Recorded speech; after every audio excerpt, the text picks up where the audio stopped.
இந்த விசில் வந்து எல்லாத்துக்கும் பயன்படுறது.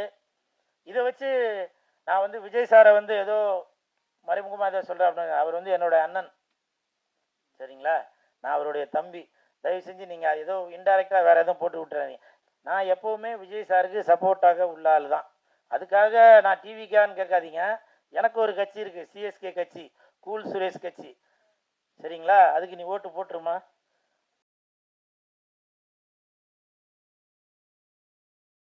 மேடையில் அமர்ந்திருக்கும் அனைவருக்கும் வணக்கம்.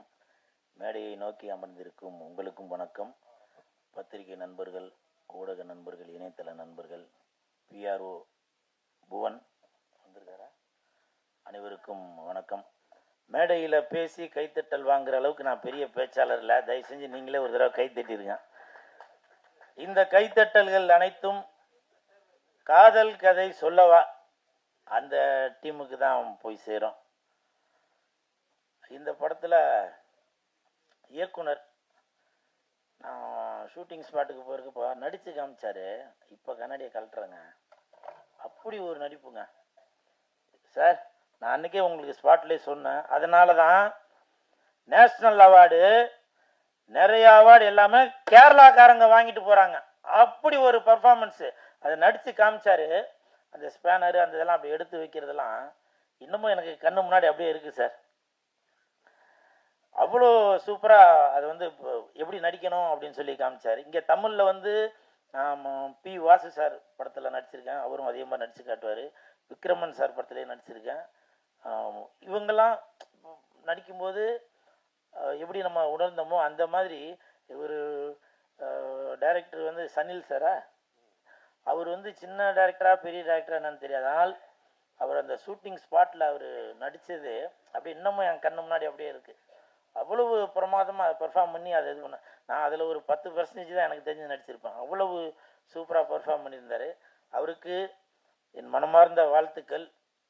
அதே மாதிரி peppermint sir, you don't worry sir, I have little English. இல்லை இவர் வணக்கம் சொல்கிறார், அப்போ அவர் பெப்பர்மெண்ட்டா இவர் பெப்பர்மெண்ட்டா? கருப்பு சோக்கா தான் பெப்பர்மெண்ட்டா? அப்போ அவர் வெள்ளை சோக்கா? அவர் ஏதோ தமிழ் இங்கிலீஷ் சார். கருப்பு சோக்கா சார் ப்ரொடியூசர் சார், அவர் தமிழ் தெரியுமா? Oh, peppermint means pepper omelette, pepper பாகுந்தி. ஓ, அது அப்போ என்ன சொல்லுவாங்க ஹிந்தியில்? பாகுத் அச்சா. You don't worry sir, omelette put பெப்பர்னா பாகுத் அச்சா. Wait and see, when release I am there, put all peppermint. Okay, so don't worry, I will support.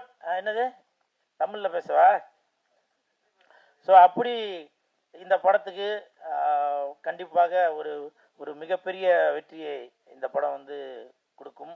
அதே மாதிரி நக்குல் பிரதர் இப்போ என்னை பார்த்தவொன்னே சொன்னார், ரொம்ப ஸ்மார்ட் ஆகிட்டீங்க அப்படின்னு சொல்லி சொன்னார். அதற்கு காரணம் நக்குல் தான். ஏன்னா பொய்யலாம் இல்லைப்பா, வீடியோவில் ஆதாரத்தில் இருக்குப்பா. அவர் வந்து சொன்னார். அதுக்கு காரணம் வந்து அவர் தான். ஏன்னா பாய்ஸ் படத்தில் அவர் எப்படி இருந்தாரோ இப்போ எப்படி இருக்காரு பாருங்க. ஸோ இதெல்லாம் வந்து நான் ஜிம்முக்கு போகும்போது யோசிச்சு பார்ப்பேன், அப்படி இருந்தார் இப்போ இப்படி இருக்காரு. ஸோ அவர் எனக்கு ஒரு இன்ஸ்பிரேஷன் தான். இப்போ கூட சாங்கில் பார்த்தேன், இப்போ சமீபமாக நான் ஆடியோ ரிலீஸ்க்கெல்லாம் கோட்டு ஷூட்லாம் போட்டு வரேன், பார்த்துருப்பீங்க. அதுவும் ஒன் ஆஃப் த யூ தான் காரணம். ஏன்னா கோட்டு ஷூட்லாம் போட்டு ஒரு ஸ்மார்ட்டாக இருக்காரு. அது மட்டும் இல்லை, நான் தேட்டரில் போய் சில அலப்பறையெல்லாம் பண்ணுறேன்ல, அதுக்கும் அவர் தான் காரணம். அந்த எனர்ஜி, அந்த டாம் அண்ட் ஜெர்ரி எப்படி அந்த மாதிரி ஒரு இன்ஸ்பிரேஷன் தான். ஸோ நக்குல் பிரதருக்கு வாழ்த்துக்கள். அதுக்கப்புறம் பொக்கே கொடுத்தாங்க. பொக்கே கொடுத்ததுக்கு மிக்க நன்றி. ஏன்னா நாளைக்கு ஒரு ரிசப்ஷனுக்கு போனோம், அந்த பொக்கே எடுத்துகிட்டு போயிடுவேன். நான் பொய் சொல்ல மாட்டேங்க, இந்த நாக்கு உண்மையை மட்டும்தான் சொல்லலாம். நாளை மறுநாள் இன்னொரு ஃபங்க்ஷன் இருக்குது. அதனால் producer sir, give me one more bouquet because tomorrow and day of tomorrow I have 2 program, one reception then one birthday function, so 2 bouquet I give there. So thank you very much. You give payment also, but you now give bouquet also, so I am very happy. அதே மாதிரி Raj Kapoor sir இப்போ சொன்னாங்க, கூலு நீ என்ன பேச போகிறேன்னு தெரியலையாப்பா, நான் ரொம்ப எதிர்பார்ப்பில் இருக்கிறேன்ப்பா, ஆனால் பசி வேறு எடுக்குது, ஒரு டக்குன்னு முடிச்சிருப்பா அப்படின்னாரு. சார் உங்களுடைய சூழ்நிலையை கருதி நான் வந்து சீக்கிரமாக முடிச்சிடறேன் சார். சரிங்களா? ஏன்னா எப்போவுமே கூல் சுரேஷ் வந்து உங்களுக்காக வாழ்கிறவன் தான் கூல் சுரேஷ். கூல் சுரேஷ்காக கூல் சுரேஷ் வாழ்கிறதில்ல. ரசிகர்களுக்காக, டைரக்டருக்காக, இயக்குனருக்காக தான் வாழ்கிறவன் தான் இந்த கூல் சுரேஷ். அதனால் டக்குன்னு முடிச்சிடறேன். அப்புறம் இருங்க சார், இன்னும் பேசவே ஆரம்பிக்கல. அப்புறம் அதியமான் சாரை வந்து நான் ஒரு நிகழ்ச்சியில் சந்தித்தேன். அப்போ வந்து படத்தில் ஒரு கேரக்டர் ஒன்று இருக்குது, நான் ஒரு வாரத்தில் கூப்பிட்றேன் அப்படின்னா, அதே மாதிரி கரெக்டாக ஒரு வாரத்தில் கூப்பிட்டு காஸ்டியூம்லாம் அளவெடுக்கணும், சம்பளம்லாம் என்னென்னு பேசிக்கிங்கப்பா அப்படின்னு அது சொன்னார்.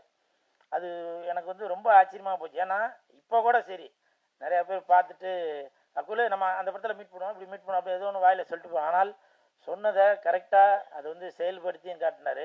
இப்போ இந்த இடத்துல ஒரு எக்ஸாம்பிள் நடந்துச்சு. நான் நடந்து வந்தேன். அதியமான் சார் வந்து ஒரு 5 சீட்டு தள்ளி உட்காந்துருந்தார். நான் போய் வணக்கம் சொன்னேன். அந்த 5 சீட்டு தள்ளி இருக்கு அவர் எழுந்து இப்படி கை ஊத்துட்டு உட்காராருங்க. இதுதாங்க மனுஷன்றது. ப்ளீஸ் ஒரு கிளாப் கொடுங்களேன். இல்லை, இந்த பண்பு சொல்கிறேன். அதனால தான் அவர் இந்தி படத்தில் போய் சல்மான் கான், ஷாருக் கானை வச்சு கூட படம் எடுத்திருக்காருன்னு நினைக்கிறேன். அந்த பண்பு தான் இன்னைக்கு பாருங்க. நான் ஒரு சாதாரணமானவன், எனக்கு எழுந்து நின்றுலாம் கை கொடுக்கணும்னு அவசியம், ஹலோ அப்படின்னு சொல்லிட்டு போயிருக்கலாம். ஆனால் அந்த பண்பு பார்த்தீங்களா சார்? அதியமான் சார், நீங்கள் அதியமான் மட்டும் இல்லை, அசராத மான், அன்பான மான், பண்பான மான், பாசமான மான். நீங்கள் போயிருக்கீங்க அந்தமான், அதனால தான் இந்தி நடிகரை இயக்கியிருக்கீங்க சல்மான். உங்களுக்கு என் மனமார்ந்த வாழ்த்துக்கள். அப்புறம் படத்தோட பேர் பார்த்தீங்க காதல் கதை சொல்லவா. நான் ஒரு கதை சொல்லவா? இது என்ன கதைன்னா, நான் என்னோட முதல் படம் வந்து காதல் அறிவதில்லை. என் தலைவன் டிஆர் ஐயா அவர்கள் இயக்கி இசையமைத்த படம். அந்த படத்தில் வந்து ஒரு பாட்டு ஒன்று வரும், விரல வச்சா விசில் வரும், கண்ணை செஞ்சா காதல் வரும், விரல் விசிலு அப்படின்னு ஒரு பாட்டு ஒன்று வரும். அப்போது என்னோட பைக்கில் 2 கண்ணு வச்ச பைக் அது. ஒரு சைடில் வந்து விரல் விசிலு அப்படின்னு போட்டிருப்பேன், இந்த பக்கமும் கண்ணை செச்சா காதல் வரும் அப்படின்னு சொல்லி அது போட்டிருப்பேன். அது அந்த நேரம் அப்படி ஒரு பந்தாவாக அப்படி இது பண்ணிட்டு இருந்தேன்.